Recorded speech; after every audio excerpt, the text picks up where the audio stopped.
Imagine if they're right. Planets like Earth, as common as dirt.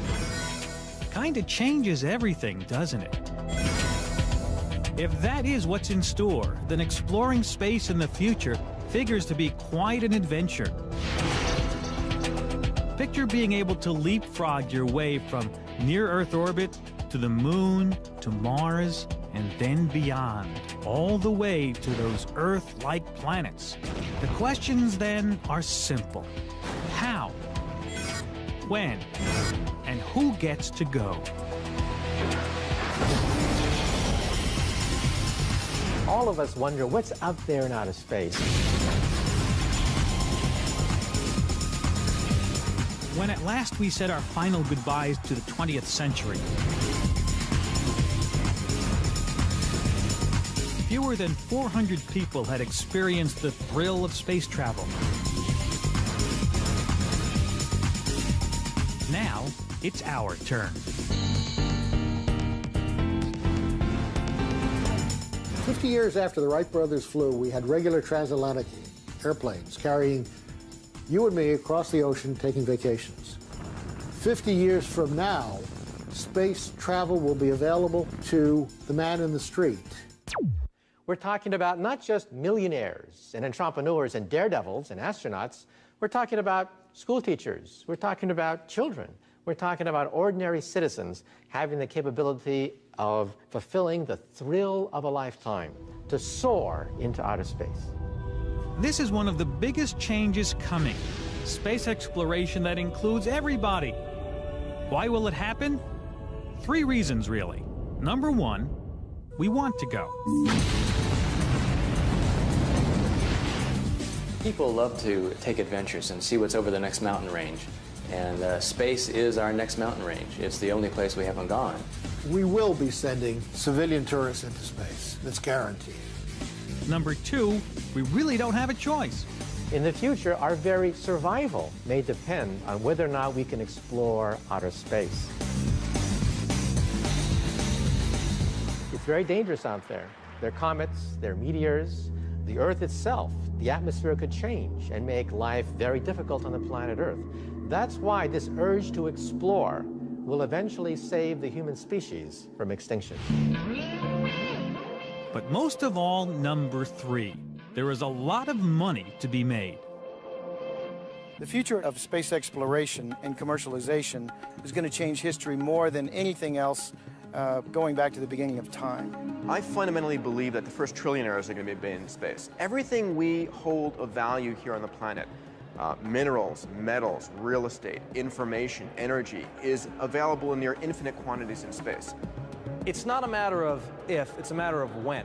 And I really think that now, with all the new companies we're seeing and the new initiatives, that the commercial aspects and the commercial economic incentives of space, space transportation, space development, space businesses are going to develop quickly, very quickly. In fact, it's already begun. People see gold in them thar stars, and they're clamoring to get at it. Starting right here on Earth. Ever heard of Space Adventures? Space Adventures is a company bent on turning space into a vacation destination. Right now, for $5,400, you can board a Russian jet and grab a taste of weightlessness. Think of this as practice for the trip. Floating higher and higher. A wonderful feeling.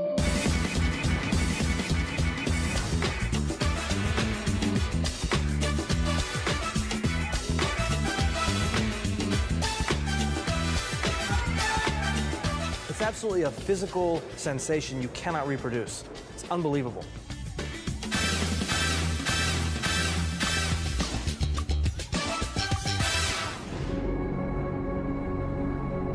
But within 3 to 5 years, they hope to offer a suborbital space flight that will take us to the very edge of space. Price tag, $98,000, or roughly half the cost of buying a house. Now, there's just one catch. Space Adventures can't fly us anywhere until they have a spaceship. To privately build a spaceship, privately finance that ship, Enter Peter Diamandis and the International X Prize Foundation. Diamandis established the X Prize in 1996 for the sole purpose of getting people to develop new concepts in launch vehicles that can carry paying passengers. A big cash award will go to the first team to fly a spaceship with 3 adults to 100 kilometers, land, and then make the trip again within 2 weeks. When someone does that, they'll get a $10 million check. Life is a daring adventure or nothing. Helen Keller.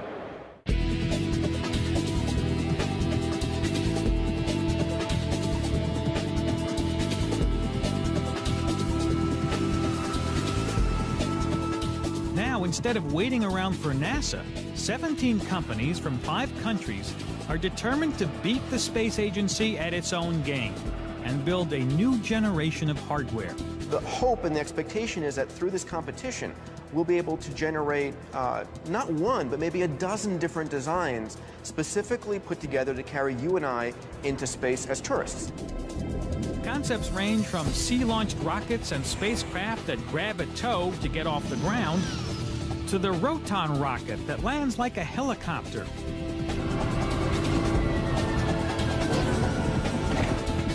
So can we expect that in the next couple of years we'll be getting our boarding passes?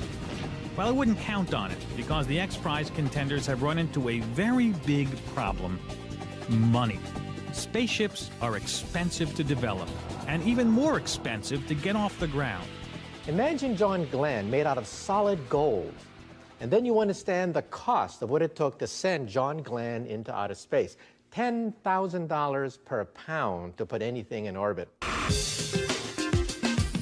Turns out we won't get far until the cost of space travel comes down, way down. I truly believe that the key to opening this up is going to be tourism. The one thing that tourism has, which all the other space markets doesn't have, is volume. There are millions of self-loading carbon payloads, namely you and I, who've got money to go into space, and that will make all the difference. Within the next 5 to 10 years, a new generation of spacecraft should reduce the cost of space travel by a factor of 10 and eventually a factor of 100. So going into outer space may be no more expensive than a safari in Africa. Which brings us back to NASA. NASA might just win this race yet, because engineers there already have cost-cutting concepts in the works. Today, booster rockets are very expensive, and they take 3 stages to go into orbit.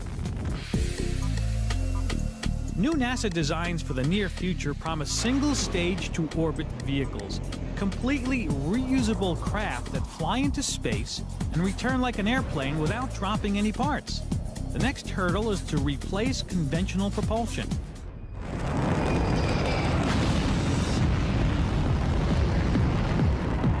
The key is going to be getting away from chemical propulsion. Chemical propulsion has served us well, but you can't go very fast, and it takes a lot of fuel to get up to high velocities to make trip time shorter, and it's also expensive to launch all that fuel into space. Just what will power the spaceships of our future? Well, it all depends on where you want to go. For example, for short trips close to home, think magnets. A concept now in the works takes its cue from new high-speed maglev trains. It's a magnetic-powered concept called the magnetic levitation catapult, which means your ship gets hurled into space very, very fast. We could actually levitate the craft and push it to near Mach 1 before it even leaves the ground. And so all that propulsion system that we now carry all the way to orbit can be left on the ground. It's easier to maintain, and the vehicle becomes smaller and looks more like an aircraft.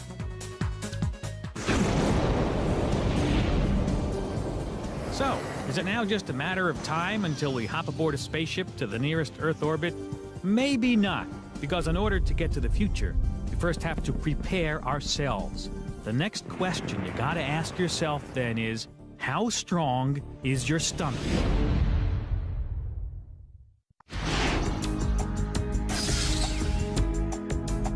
The The work has begun.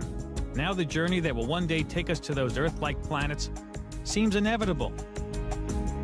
Just imagine gazing out at the vastness of space, floating in weightlessness, the euphoria, the wonder, the nausea. If you or I were launched into space on a vehicle like the space shuttle, there are a few things that are likely to happen to us beyond the gee whiz, here I am, isn't this wonderful, I'm in space, and they're not all fun. If it's our pioneering spirit that gets us into space, it will likely be a shot of Dramamine that keeps us there, because the trip, it turns out, might very well make us sick. Just ask the two people who already went. Yes, 2 civilians have already proved that you don't have to join the space program to take short jaunts into space. There was the British chemist Helen Sharman, who spent 6 days on the Mir space station in 1989. Believe it or not, she answered an ad on the radio. Astronaut wanted, no experience necessary. The trip was actually part of a scheme to re-energize the Soviet space program. To this day, Helen is the only woman who has ever gone into space just for the fun of it. You have to make sure something's attached all the time, otherwise it floats off and you never find it again. The second civilian actually got paid to go up to Mir, a reporter from Japanese television.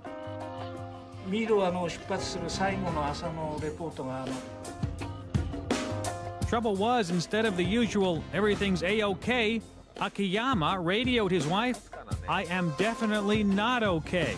It seems space did not agree with him at all. The TV reporter turned space traveler was ill for much of his 8 days in space. Akiyama struggled with dizziness, lost his appetite, and survived mostly on tea and crackers. There's something called space motion sickness.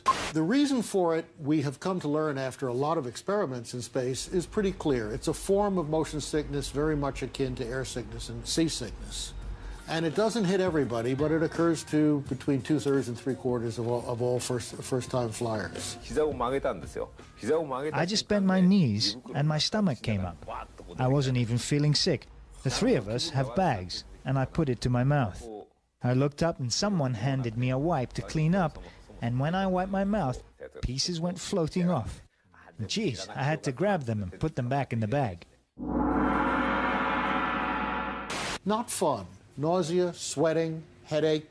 Maybe it can be pushed all the way to vomiting, and it's not really a good idea to vomit in space because the vomitus floats all over the place. It's a mess and makes you very unpopular unless you got the bag up to your face in time.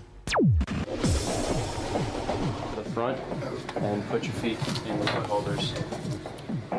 Dr. Conrad Wall, an MD who spent his whole life learning everything there is to know about eardrums, is studying what happens to our sense of balance in microgravity. Well, its formal name is the Earth Horizontal Axis Rotator, but we like to call it the barbecue spit. Dr. Wall is one of the people looking into countermeasures. In other words, ways to make the dizzying effects of life in space less nauseating. Okay, Jason, are you all set in there? All fine. Okay, great. We're going to start the machine up now. Ready to roll, Dave? Ready to roll. Roll them.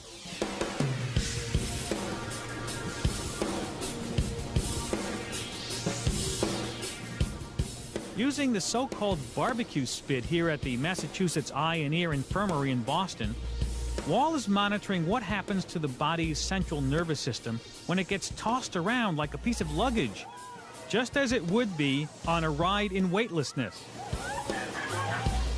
We're stimulating the balance organs, and we're measuring a reflexive movement of the eyes in response to that motion. Keep counting. By changing the pitch of the machine, look at every stripe in front of you. Dr. Wall can effectively alter gravity, as it were. Less pitch, less eye movement.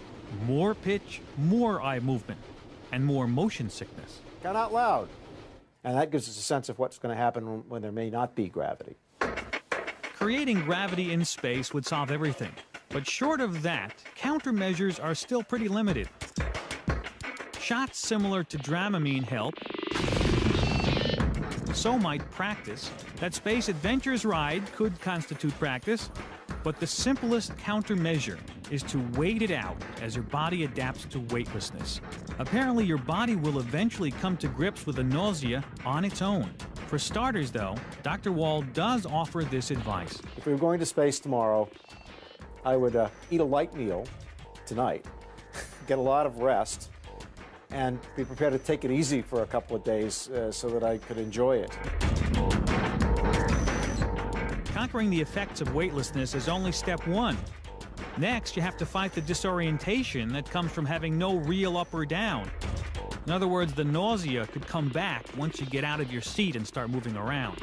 Welcome to three-dimensional space orientation. The ceiling somehow seems like a floor, and the floor seems like a ceiling. And what was on the left is now on the right. You have a sense that you've gone somewhere, but there was no motion required to get there. And that at this moment of change, of reorientation, you can feel rather nauseous. It's called neurovestibular adaptation. And what it means is you'll have to learn how to navigate without the clues your body is used to getting from gravity. Here on Earth, we're pretty much always upright with respect to our visual surround. We have gravity holding us down, and we're always on our feet. This virtual reality setup combats a real lost-in-space scenario. The objective of the experiment here is to explore spatial memory in a simplified situation, but resembles the problem that an astronaut is faced with in the node of a space station. The subject plays astronaut, practicing how to find his way out of a space station. It's sort of like a bit like playing the card game Concentration, where you're laying cards down on the table and you have to remember which one's where, except here we play it in 3 dimensions. And also we'll effectively turn you around or rotate the room around you. So you have to really be pretty good about learning opposite pairs and learning what corners look like. And in fact, after an average of just 1 hour, tests show most people get pretty good at the game, which would seem to indicate that all of us can ultimately learn to deal with space disorientation.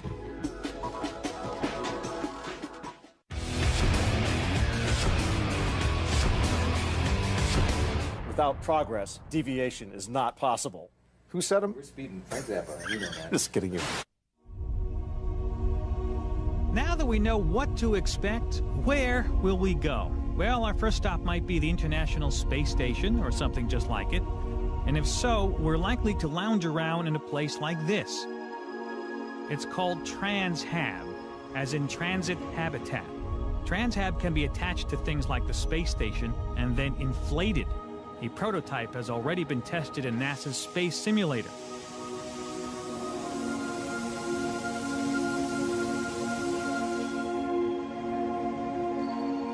Collapsed, it fits in the shuttle's cargo bay. Inflated, it has as much living space as a 1,500 square foot ranch home. It's actually laid out architecturally to be friendly to the crew, to have distinctive areas where they can recreate, areas where they can exercise. It's the first place where they'll have those kind of options available to them because it's not as structured as all these aluminum modules. Not only is it comfortable, the fabric walls shield the crew from cosmic debris, which is very dangerous stuff. Tests show the kind of damage a tiny particle traveling at orbital speeds of over 14,000 miles per hour can do. And in this case, we took this little 1 centimeter particle and shot at this 1.5 inch thick piece of aluminum, and you can see the kind of damage that happens from a tiny little particle like that. But as the particle goes through a layer of high-tech fabric, it disintegrates some. Then it goes through another layer and disintegrates some more until it's all just pooped out. And so the shield has done its job. It stopped the particle and kept the crew safe. One day, the Transhab concept will likely make its way into commercial use. But until then, there is an astonishing plan to build an island in space using parts the space shuttle throws away. I think this is going to change history. Gene Myers is an industrial engineer turned space entrepreneur. He's one of the people who recognized its commercial potential almost from the start. And ever since the space shuttle first got off the ground, he's wanted to build an actual vacation resort in space out of the shuttle's external fuel tanks. At 154 feet long, The fuel tanks are the largest single space component ever built. People that see these external tanks up close for the first time are always amazed at the size of these things. Other people have said that the pictures of the external tank with people walking around it looks like ants walking around a watermelon. Meyer's idea is very simple. Every time the shuttle flies, the tanks get dumped into the ocean. Instead, why not keep them in orbit and hook a bunch of them together? Rotating slowly, the huge wheel will simulate 1/3 Earth gravity, enough to keep us right side up. We've picked the 1/3 gravity number because that people can still walk around and function normally under that condition. Water flows for the showers, you can grow plants for the food, you can do all of these things, whereas if you had zero gravity, you couldn't do any of that stuff. Gene says that the first big wheel, yes, the plan calls for several, could be in place within 6 or 7 years. Each wheel, made of a dozen or more external tanks, will hold 400 people in cruise ship-like conditions. We're pricing this thing so that the first 2 or 3 years of operation, it will probably cost roughly $100,000 for a couple to go up there for a week. We think by the 6th year of operation, we can drop that down to $25,000. At $25,000, the cost of space travel begins to sound almost reasonable. But what if I told you that another space entrepreneur has a plan that'll get us all the way to the moon? Who could refuse that?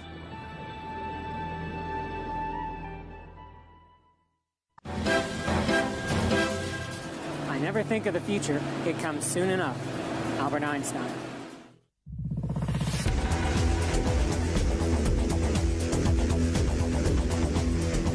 Imagine our next stop in space is on the moon. And our host is David Gump. Now, Gump wants to take us there, and he'll do it with a robot. From inside this garage in Northern Virginia, Gump has hatched a company called Lunacorp and his own daring entrepreneurial plan. A plan to land a robot on the moon's pole and explore for lunar ice. Our robot will land near one of the poles and do several months of live exploration that you can access via the web, on television, and at science centers. Finding lunar ice is a very big deal, because where there's ice, there's water. And where there's water, there's lots of possibilities, which is why Lunacorp wants to get to the moon. We're starting off with a single robot to go to the poles to look for water, but we're going to supplement that with a whole family of robots to do things like extract the water, to emplace telescopes for scientists, to be able to start building habitats for settlers. There's going to be a plethora of robots going off doing lots of cool things to get ready for real frontier settlement.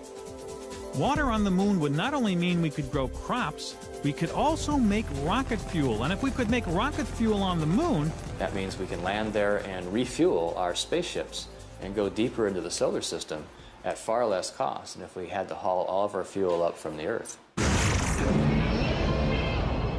A refueling station on the moon makes a trip to Mars or even further, remember we're still working up to finding those Earth-like planets, that much more feasible.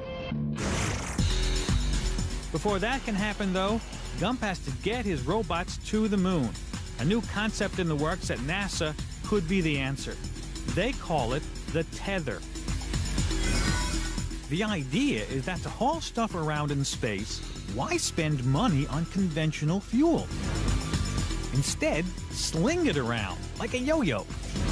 A short-range version that could be used to carry cargo from a low-orbit transport vehicle to the space station, or even the moon, is the electromagnetic tether.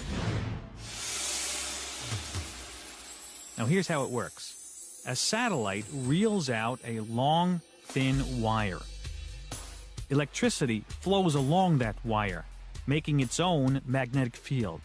Now, that magnetic field interacts with the Earth's magnetic field. And they push against each other, much like would happen if you picked up two bar magnets and took the north poles and tried to put them together, they push apart.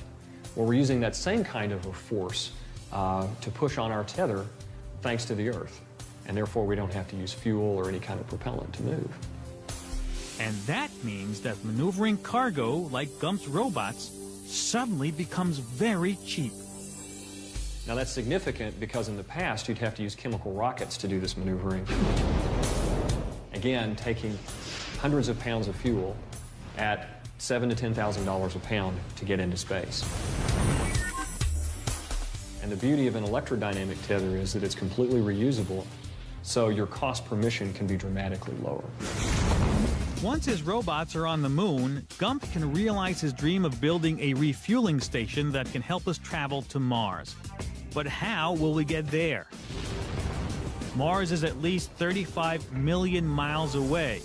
Thus, we need speed. This is the engine NASA engineers believe will deliver. This is the Vasimir engine, which is NASA's easy way of saying variable specific impulse magnetoplasma rocket. And what that means is it won't burn anything. It will eject plasma. A plasma is a super hot gas, so hot that it can only be contained within a powerful magnetic field. Typically, a plasma is as hot as the interior of the sun, for example. Extremely hot. We're talking about millions of degrees in temperature. The fundamental advantage of a plasma rocket over a chemical rocket is based on its temperature. Because the hotter things are, why the faster they will move. And the key in a rocket is you want to let the material come out of the exhaust as hot as you can, or as fast as you can. The huge amounts of electrical energy needed to heat the plasma will be generated by nuclear reactors, which will make the plasma rocket capable of reaching 44 kilometers per second, 5 times as fast as the shuttle in orbit. Unlike the chemical rockets that we use today, where you get a big push and then you really coast the rest of the way with no impulse on your body, these rockets are much more gentle.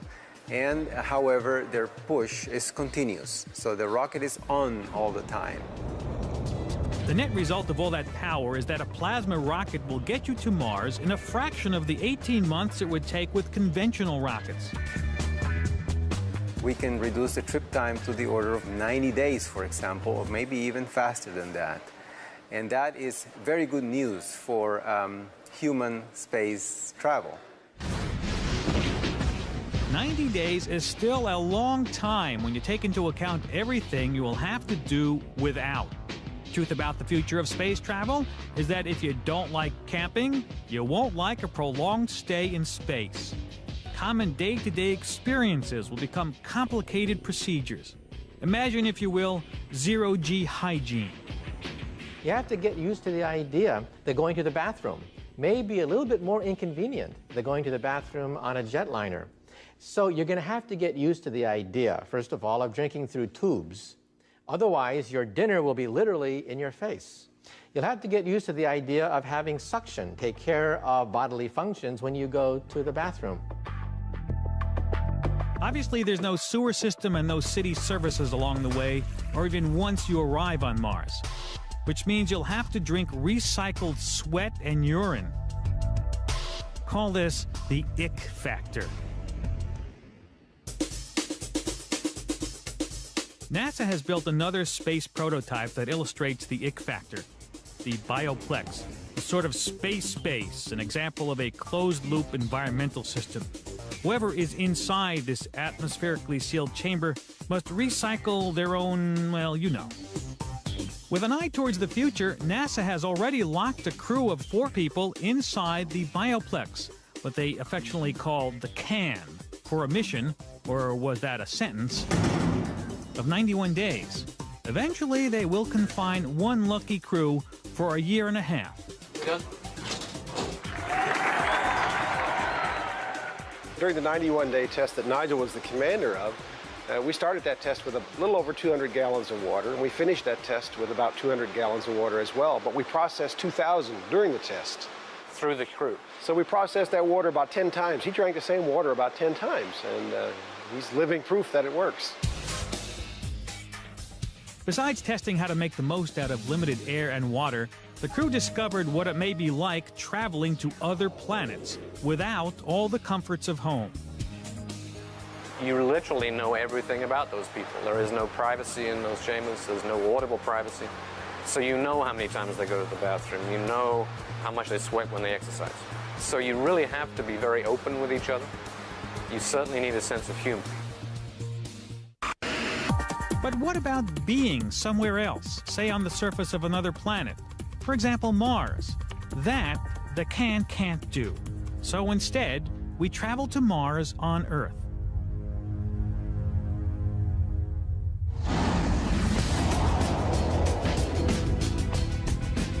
The latest estimates say we will get to Mars in the year 2018. In historical terms, that's practically tomorrow, which is why preparation is already underway.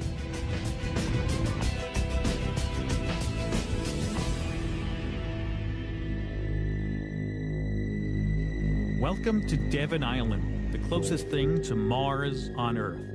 Miles above the Arctic Circle, where during the summer the sun never sets, a team of NASA-sponsored scientists camp on the shores of what was once an ancient sea.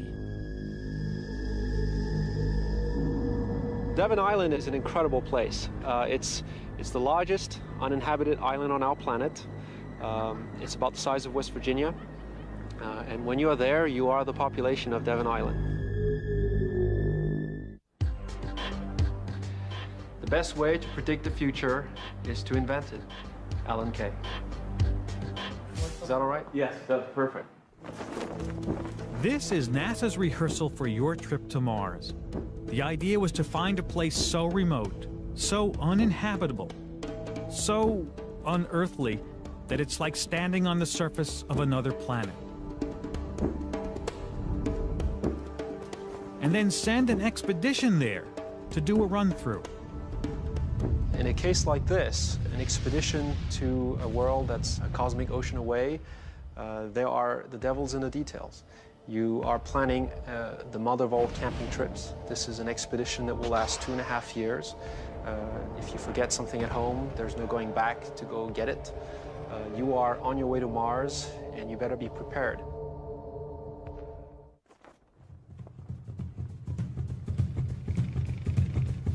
The average summer temperature on Devon Island is 40 degrees Celsius. On Mars, it's minus 70 degrees. The environment outside is not just cold or unpleasant, it's lethal. It's a low-pressure atmosphere. It's equivalent of about 100,000 feet on the Earth in altitude. You get zapped by ultraviolet light intensely during the day. There's no liquid water really available outside. In fact, you have to drill to get to any ice, if it is there at all.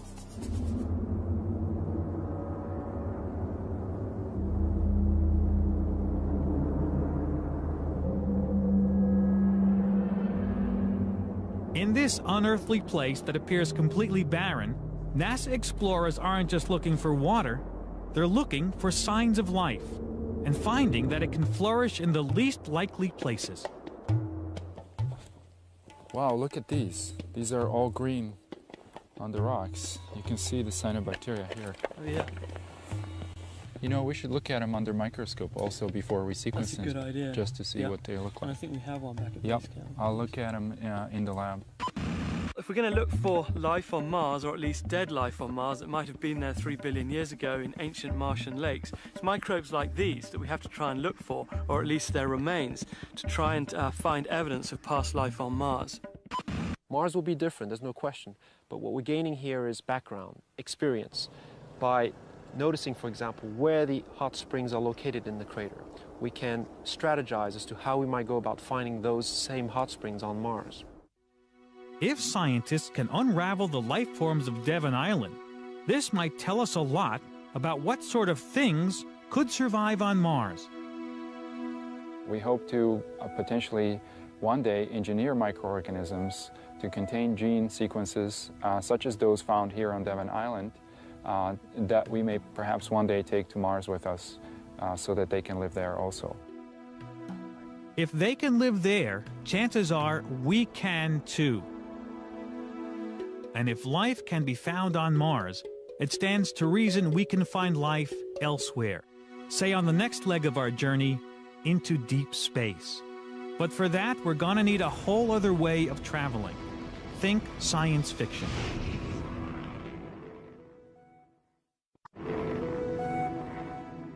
All of us have thrilled to see the Starship Enterprise race across the heavens. We've all seen the movie Star Wars, but hey, we're still many generations away from being able to field a genuine starship. However, within a 50-year time frame, I think scientists will seriously build prototypes that may send small packages out to the nearby stars. The latest thinking says that the advanced propulsion systems that will take us into deep space won't even burn fuel. Space isn't empty. There's a lot out there. There's sunlight. There's radiation that you can use for transportation. There are magnetic fields. There are plasma clouds around the Earth and around Jupiter. And if you can find a way, typically with large systems, to tap into this diffuse energy, and you don't have to carry it all with you, and you can potentially revolutionize the way we explore space. For trips very far out into the solar system, NASA engineers are experimenting with wind, solar wind.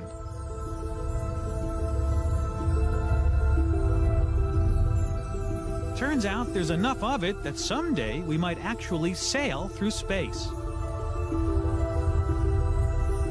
Solar sails really rely on strong, lightweight materials, such as what I hold in my hand. They work by virtue of sunlight reflecting off of material. We can't feel it, but light does exert force, and out in space, that's enough force to move really lightweight things. The same way wind on Earth can propel a sailboat. And since the sunlight is constant, even though it's very low pressure, you have a large enough sail and you push on it long enough, it'll start moving very rapidly. And that's the key to a solar sail, in that you're not taking your fuel with you, and you've got this constant push from the sun that lets you get your propulsion. If the solar sail concept takes off, it will likely be used first for robotic flights out of the solar system, which you may view as a blessing in disguise once you hear what these long-distance trips are likely to do to your body. And you thought the floating vomitus was bad. The serious problems for the longer term in space are not with the inner ear or with the heart and the cardiovascular system, but with our bones and muscles. Turns out weightlessness isn't just hard on your stomach. It's not so great for the rest of you either. Bones lose calcium, muscles weaken. A long trip, say anything over a month, will probably leave you, well, frail. Let's put it that way. We lose about 0.5% of our body's bone mass every month. Well, for a 1 week or 2 week flight, that's not serious. But if you're talking about going up for many, many months or years, then we're going to find that our big weight-supporting bones are getting smaller and smaller, run the risk that if there is a fracture, it won't be able to re-heal. The astronauts that were up on the American Skylab station found that their hearts shrunk by 10% while they were up there for 2 or 3 months because there was so little work for their hearts to do. When they came back, they used to get dizzy quite often because all of a sudden their heart had to pump 3 times as much. The solution to all of this is right out of the movies, artificial gravity. A rotating spacecraft could replace gravity with centrifugal force. It would work, but it's impractical. The cost and the complexity of having very, very large rotating space vehicles are probably unnecessary. So instead, scientists are experimenting with small radius centrifuges, compact enough to be practical, big enough to exercise in. We can have what I've referred to as a spin in the gym. And the spin in the gym might be all that's necessary to maintain body condition so that any of us could go up not just for short duration flights, but go up for flights of an indefinite period, weeks, months, years, and come back in a condition which is safe and healthy. If you like amusement parks, you like this ride. The theory is that you lie on a spinning bed or something like it and do exercises, say crunches or leg lifts, for about 45 minutes a day. The gravity created by the spinning adds just enough force to the workout to keep your body from falling apart. Now, if that's all it takes, then what's stopping us from getting to those Earth-like planets? Less than you might expect.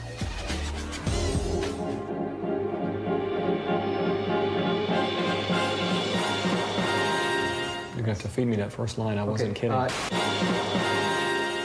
It is difficult to say what is impossible, for the dream of yesterday is the hope of today and the reality of tomorrow.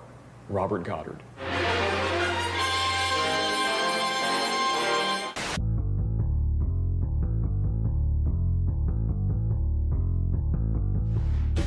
We've finally reached the most ambitious part of our journey, interstellar space travel, the stuff of movies and magazines.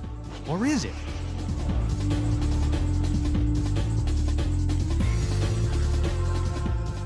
A concept that packs fantastic power in amazingly little space is on the horizon: antimatter annihilation. Antimatter is the highest energy reaction that we know of in physics. Just to give you sort of an idea of the amount of energy, 1 raisin worth of antimatter in the form of antihydrogen, when reacted with normal matter, releases as much energy as that in 23 shuttle external tanks. Call it raisins per launch. 23 shuttle launches equal the power of just 1 raisin's worth of antimatter. That's what will likely power our spaceships of the future. As far out as it sounds, the people at NASA's Marshall Space Flight Center in Alabama are actually figuring out ways to trap and store antimatter. We won't be seeing this applied in the next 10 years, but the fundamental research to make that kind of technology work will be carried out over the next decade. It's not science fiction. Antimatter's been around for a long time. It's produced in particle accelerators in research labs. The key is trapping enough of it long enough and being able to use it for propulsion.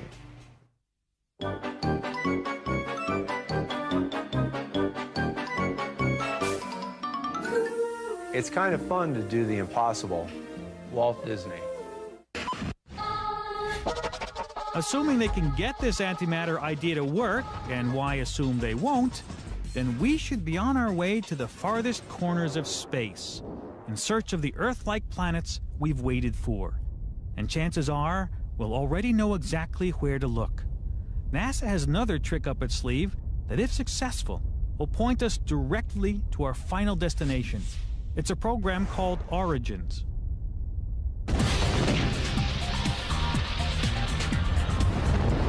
Origins is the search for the origins of galaxies, the origins of stars, and most importantly, the origins of solar systems and planets. And the 2 big questions they intend to answer are, where do we come from, and are we alone? How? With a new generation of orbiting telescopes that will look deeper into the universe than ever before. Think Super Hubble. The next big one up is Next Generation Space Telescope, and this is a huge leap forward in technology. It's an 8-meter mirror, about 4 times the size of the Hubble Space Telescope. The Next Generation Space Telescope, or NGST, is scheduled to go to work in the near future by 2010.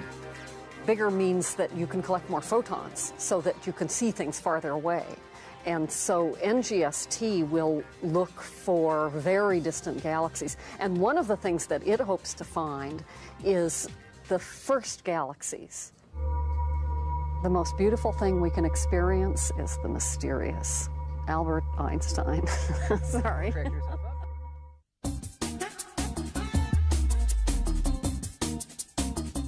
To find smaller, fainter, more distant objects, the telescopes will get bigger and ultimately will be linked together.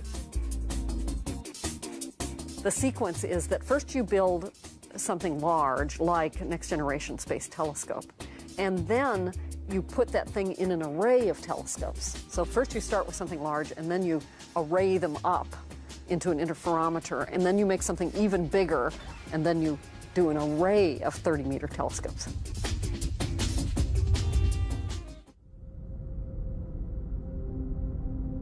But to answer the really big question, are we alone, means finding not just distant stars, but those planets like Earth, the ones that are going to be as common as dirt. And that's the job of a super space telescope called TPF, the Terrestrial Planet Finder.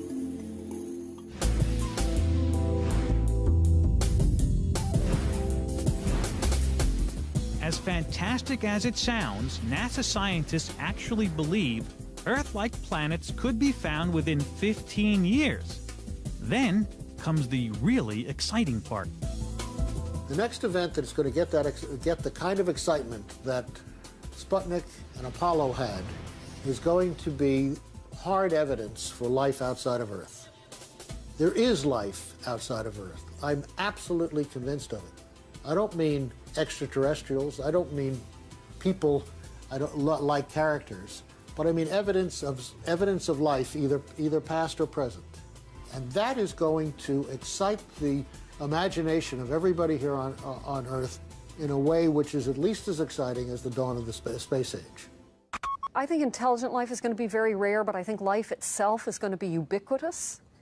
I think that we are going to find life everywhere. Everywhere where there's a shelf or a rock that it can live under, you know, anything, anywhere, we're going to find it. That's my guess.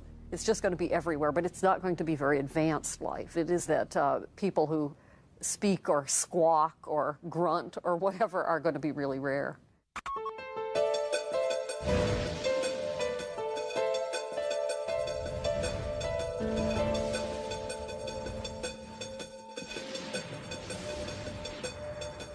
Finding life on another planet was, is, and will always be the ultimate goal. And when that day finally comes, the dream, the fantasy, call it what you want, will be realized. But what will matter most, the discovery or the reaction to it? It could be that the greatest change in the future will be within ourselves. The discovery of extraterrestrial life is going to change everything around us. The definition of who we are, even our mythologies, even our religion and theology will be turned upside down if we encounter extraterrestrial intelligence or extraterrestrial life.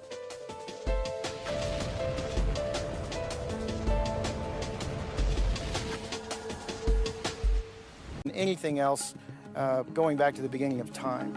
I fundamentally believe that the first trillionaires are going to be in space. Everything we hold of value here on the planet, minerals, metals, real estate, information, energy, is available in near infinite quantities in space. It's not a matter of if, it's a matter of when.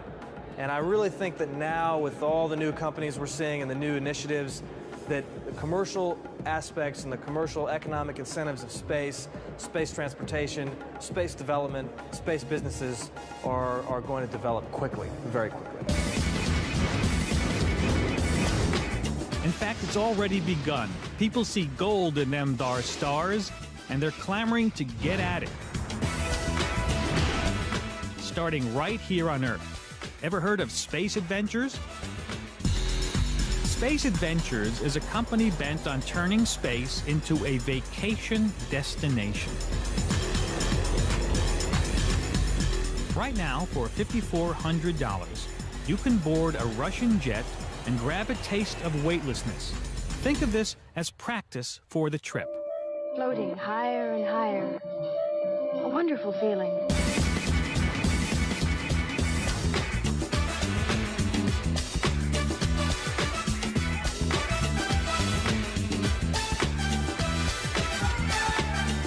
It's absolutely a physical sensation you cannot reproduce. It's unbelievable.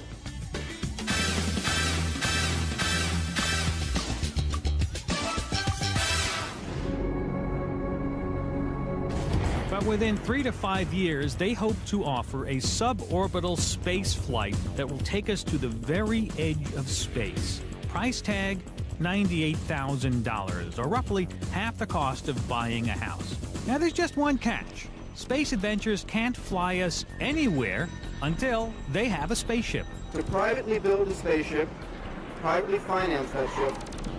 Enter Peter Diamandis and the International X Prize Foundation. Diamandis established the X Prize in 1996 for the sole purpose of getting people to develop new concepts in launch vehicles that can carry paying passengers.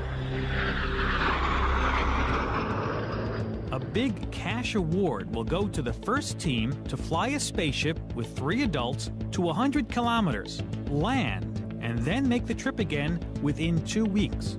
When someone does that, they'll get a $10 million check.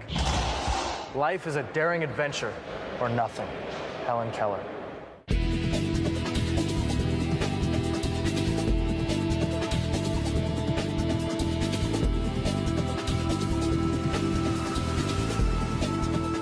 Now, instead of waiting around for NASA, 17 companies from 5 countries are determined to beat the space agency at its own game and build a new generation of hardware. The hope and the expectation is that through this competition, we'll be able to generate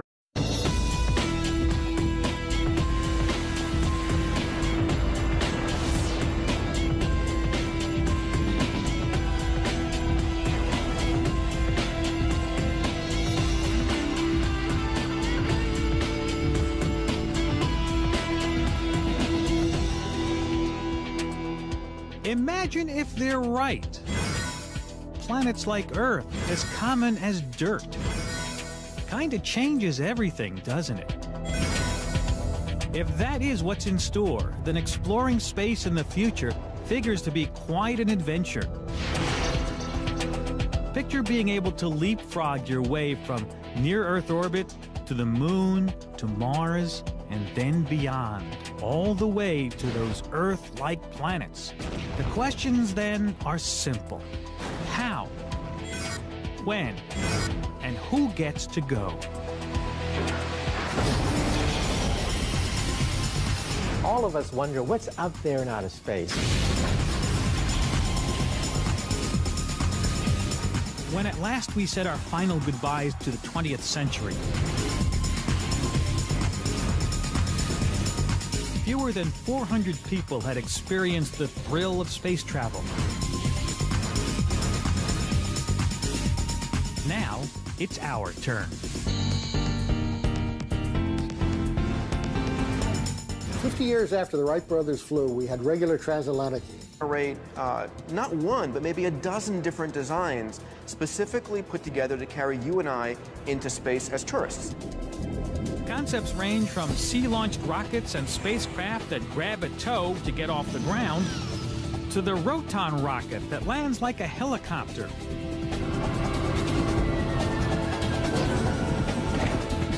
So can we expect that in the next couple of years we'll be getting our boarding passes? Well, I wouldn't count on it, because the X-Prize contenders have run into a very big problem: money. Spaceships are expensive to develop, and even more expensive to get off the ground. Imagine John Glenn made out of solid gold, and then you understand the cost of what it took to send John Glenn into outer space. $10,000 per pound to put anything in orbit. Turns out we won't get far until the cost of space travel comes down, way down. I truly believe that the key to opening this up is going to be tourism. The one thing that tourism has, which all the other space markets doesn't have, is volume. There are millions of self-loading carbon payloads, namely you and I, who've got money to go into space, and that will make all the difference. Within the next 5 to 10 years, a new generation of spacecraft should reduce the cost of space travel by a factor of 10 and eventually a factor of 100. So going into outer space may be no more expensive than a safari. Airplanes carrying you and me across the ocean taking vacations. 50 years from now, space travel will be available to the man in the street. We're talking about not just millionaires and entrepreneurs and daredevils and astronauts. We're talking about school teachers. We're talking about children. We're talking about ordinary citizens having the capability of fulfilling the thrill of a lifetime, to soar into outer space. This is one of the biggest changes coming. Space exploration that includes everybody. Why will it happen? 3 reasons, really. Number 1, we want to go. People love to take adventures and see what's over the next mountain range. And space is our next mountain range. It's the only place we haven't gone. We will be sending civilian tourists into space. That's guaranteed. Number 2, we really don't have a choice. In the future, our very survival may depend on whether or not we can explore outer space. It's very dangerous out there. There are comets, there are meteors, the Earth itself. The atmosphere could change and make life very difficult on the planet Earth. That's why this urge to explore will eventually save the human species from extinction. But most of all, number 3. There is a lot of money to be made. The future of space exploration and commercialization is going to change history more than